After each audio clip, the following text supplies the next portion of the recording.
Tonight, what we now know about immigration and customs enforcement in Hampton Roads under the Trump administration. Alex Littlehales joins us with a look into what the numbers show. Alex. Well, Dana, this week, let's remember, we reported how the Virginia National Guard is now assisting with ICE operations across the Commonwealth. And through a combination of both federal records and questions to local law enforcement, we have pieced together at least a starting point of immigration enforcement between this year and last year.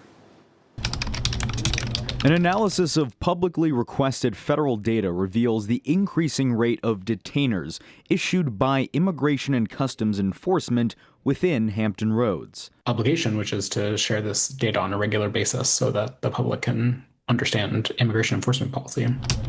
The data, collected by public records requests from the Deportation Data Project, contains information on ICE activity across the entire country. This includes arrests, detainers, detentions, and even encounters. 13 News Now searched the datasets for instances of when jails and law enforcement agencies within Hampton Roads appeared. When filtered, it reveals roughly 400 recorded ICE detainers in the first 7 months of the Trump administration. By the same data source, the region recorded just 140 detainers over the same period of time last year, representing a 180% increase in ICE detainers issued throughout Hampton Roads alone. I think that having journalists and immigration lawyers and think tanks to understand what's going on, I think is just a much better reality for holding the government accountable.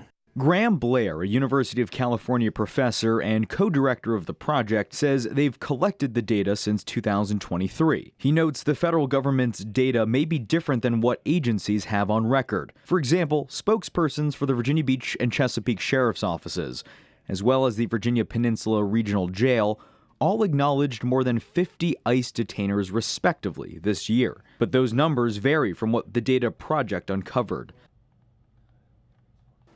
So the co-director of the Deportation Data Project noted that the numerical differences may be the result of how the federal government tracks and maintains immigration records versus how local agencies internally keep track of their own information. The same data source, though, shows that ICE has recorded 133 arrests in the region this year alone. Reporting, I'm Alex Littlehales for 13 News Now. All right, thanks so much, Alex. And the project also noted convicted violent offenders make up less than 10% of the ICE cases they've collected. Video from outside the Broadview ICE facility near Chicago shows federal agents dragging demonstrators during protests this morning. The mayor of a nearby city said on social media that he and others were tear gassed.